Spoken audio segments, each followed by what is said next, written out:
Hi mga ka-proud, magandang umaga po sa inyong lahat, no? Nandito din ako sa lugar namin sa Purok Size, Kamanga, no? Tapos ngayon mga ka-proud, siyempre nag-video ako, nagba-vlog dahil siyempre malakas din ang ulan dito sa aming lugar, no? Dito sa Purok Size, Kamanga, no? Kawawa naman yung mga alaga naming hayop, sama sa manok at kagaya nito, no? Kagaya sa baboy. Tapos dito naman yung baboy namin. Tingnan yung baboy. Ganyan yung baboy dito.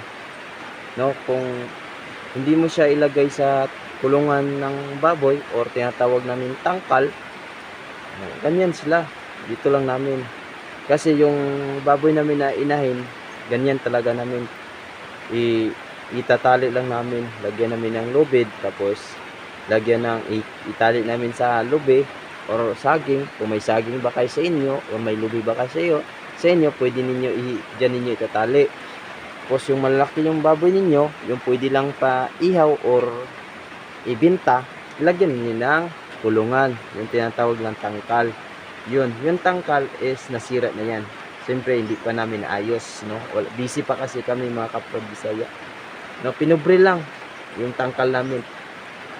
Ano lang, yung kahoy, tapos yung atop niya ng trapal, tapos yung dingding niya ng ano lang, kawayan, no? Ganun lang. Ganun talaga ang buhay. Kung mahirap tayo, ganyan talaga yun.